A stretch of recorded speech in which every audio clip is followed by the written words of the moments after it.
watching those OR doors close and you can't do anything, you're just like, I remember literally falling in the freaking hallway. I was like, what do I do?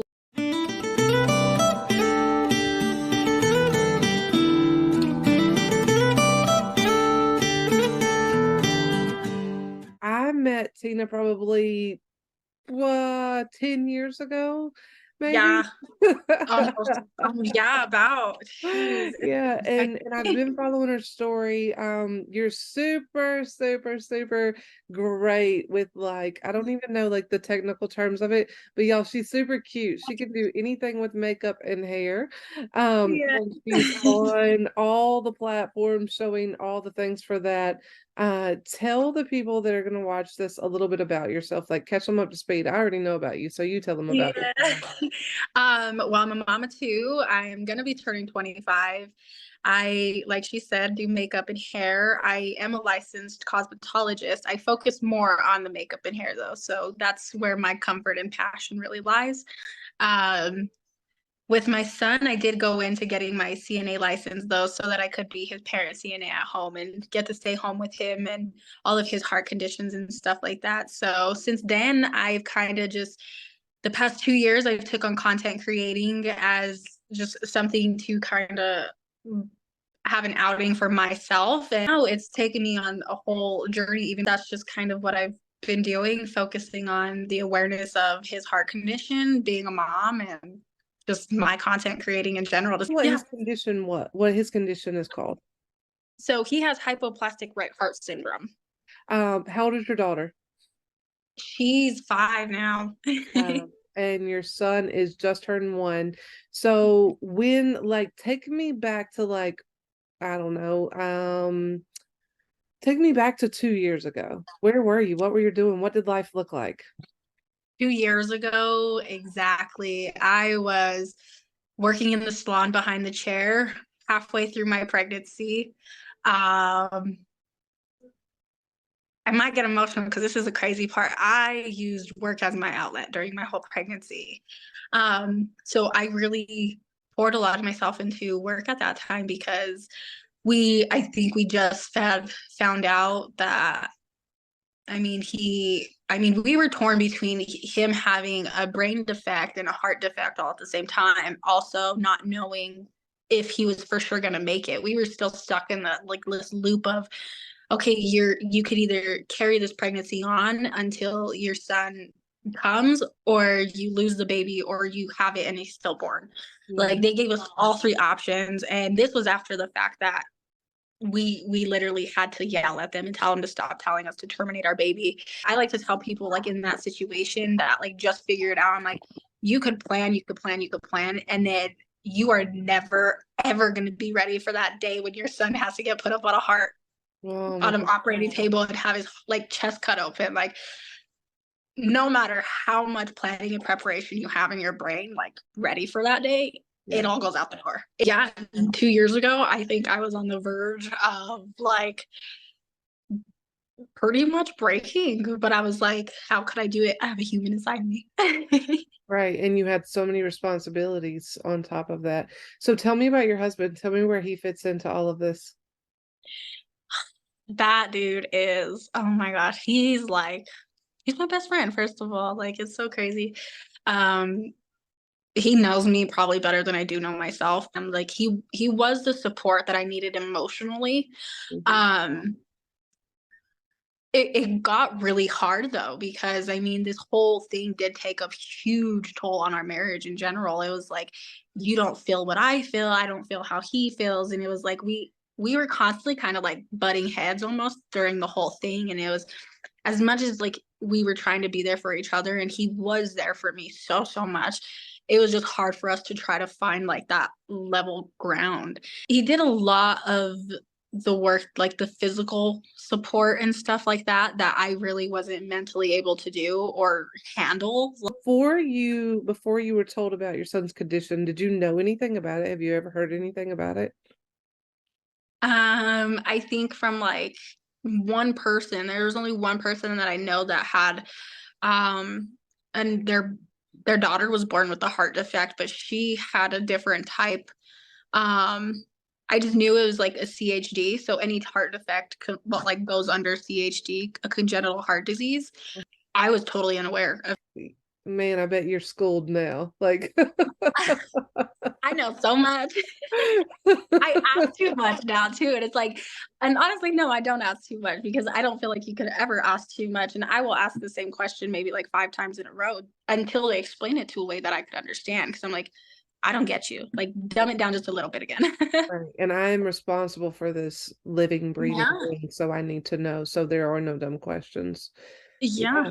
So you said heart surgery, open heart surgery is what he had, He essentially? had two. Oh, two. Wow. And so how old? Well, the first one essentially wasn't even supposed to be an open heart surgery, because he's a hypoplastic right. Um, they were potentially able to go through the artery in the neck, which was supposed to be the first surgery. Mhm. Um, Doing that though could be very risky because of especially how tiny he was and just in general.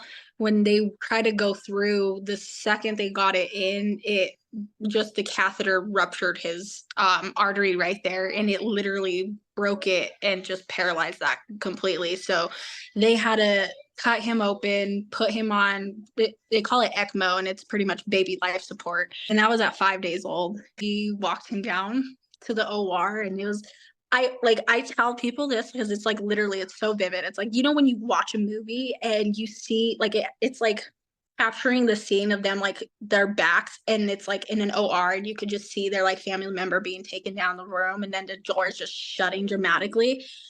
Like, I like to tell everybody I lived that movie moment. Like, I literally lived that moment. Like, watching those OR doors close and you can't do anything, you're just like, I remember literally falling in the freaking hallway. I was like, what do I do? Like, Yeah. and they tell you it's going to be so many mounted hours, and it ends up being like 5 more than it's supposed to. They tell you you're going to get like text every hour update, and they text you every 2 hours, and you're like freaking out. You're like, what's happening? What's going on? You see one of the nurses come out, and you're like, your heart drops because you're like, is everything okay? But sometimes they have to come out and tell you things, and it's like, what are we doing? Like, Yeah. And man, that's just 6 days in, much less all I've watched and all I've seen after that through social yeah, like media. my husband didn't even get to hold him for the first 1 to 2 days. They took him from me after like May. I think I got at least 10 minutes with him. Like, and he started turning like more and more purple, and they're like, we gotta go. Like, I imagine there's both of you went through things that are just unspeakable, unimaginable. yeah, I'm sitting here thinking, like, what is the most stressful part of mine after having Justin and Jackson? And it almost seems like dumb to even halfway compare it, but I was like, I was so nervous when they got circumcised, right? I was like, don't mess it up. Like, ah. well, and that's scary too. I was like, oh my God. I'm like, But I can't even imagine. Like, it's not small, but in the scheme of things, my goodness, like that is huge, huge. yeah. So now oh, I forgot to ask you, how far along were you with him? Do you remember how big he was, all of the things when you Yeah, delivered? when I delivered, this was the crazy thing. I thought it was wild because my daughter was born 6 pounds, 12 ounces. And him with the heart defect, he was born 6 pounds, 13 ounces. And I was like, how'd you come out an ounce bigger than your sister? Like, good job. 37 weeks. So, yeah, pretty much That's a technically. yeah. It was both of my kids wanted to be 37 weeks. Like, they hit the 37-week date exactly. Don't Yeah. know why. Like, just started contracting and they wanted to come. I was like, let's do that. I was very grateful to be in Denver 2 weeks early because he came 2 weeks. Because the title of this, right? The title of it, the concept of it is pieces to peace.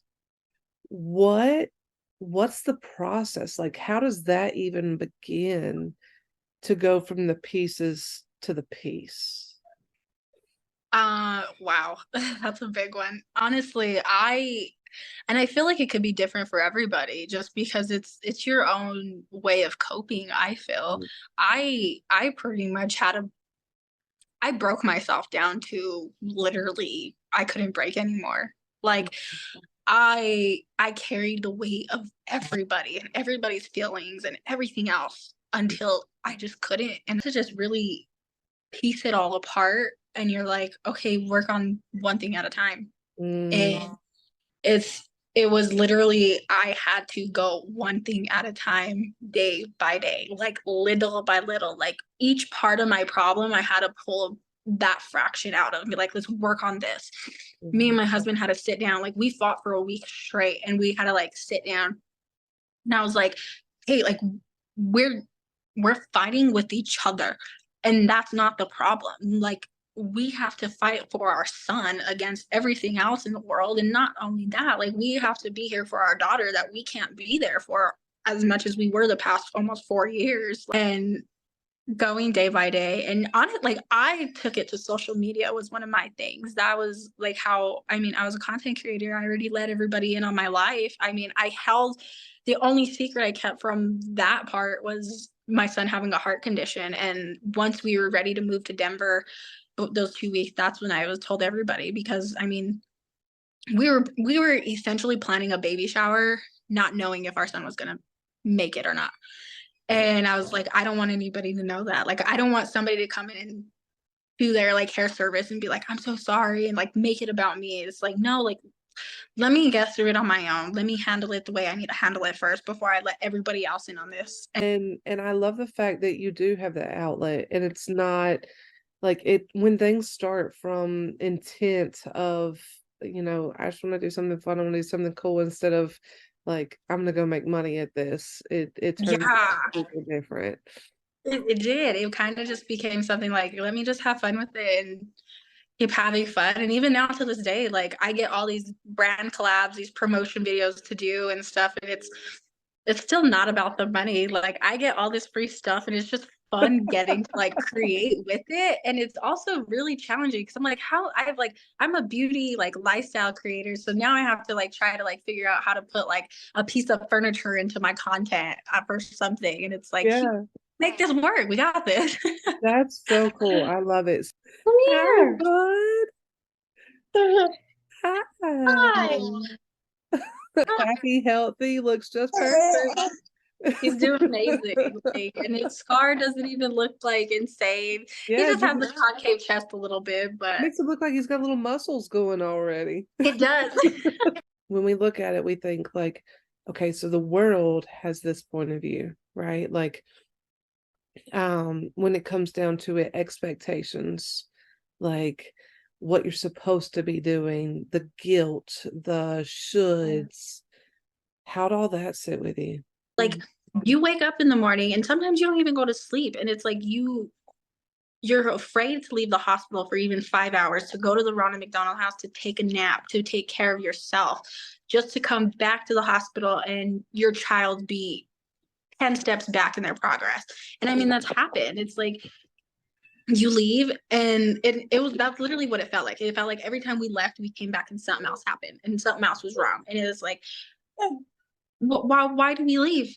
Like, why should we leave? Like, he's doing good when we're here. Like, yes, we got to take care of ourselves, but he needs to be better than us right now. Like, that's our head. And it's like, we're not doing all this crazy stuff. And it kind of like, it got in our heads a little bit, and it hurt really bad because it came from some people that we didn't think would ever think that way about us or anything. And it was like, me and my husband have never been the type of people to ask for help in any way possible. And we didn't want to like ask for help, like especially financially. And then it got to the point where we were like, what do we do? Like, we can't go to work. Like, our son's gonna have another surgery in a couple months. Like, and we have to be there for that. Like, oh my gosh. And so we ended up making the GoFundMe, and then we had people reach out to us and do fundraisers for us. And it's like, we didn't even ask for that. People offered it for us, and we were very, very grateful for it.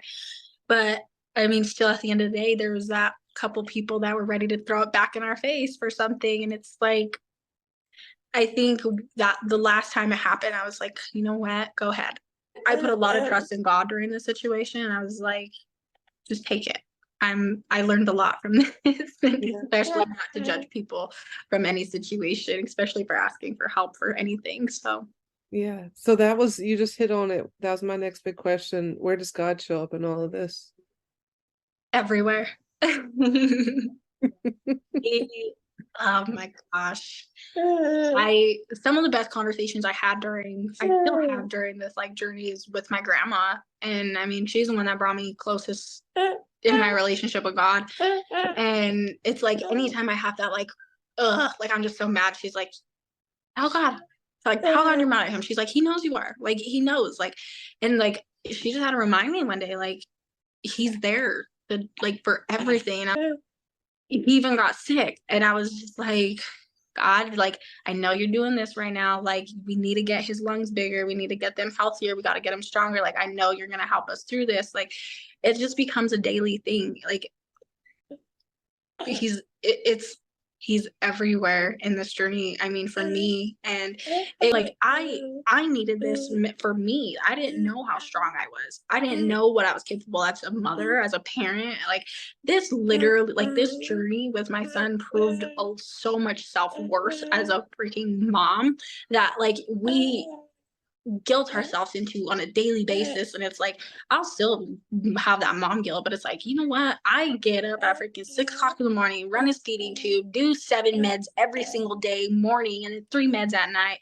And it's like the fact that I could pull those by muscle memory, you know what, I am worthy of anything anybody could give me, anything God's gonna give to me at this. I had to be vulnerable for myself. Like I had to be able to tell myself, like, just cry.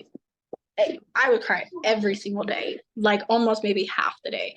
I was like, cause I was to the point where I was like, if I can't let this out in any way that I know how, I'm like, I'm not going to be able to hold on for my son. I'm not going to be able to hold on for my daughter. And so he was everywhere for everything.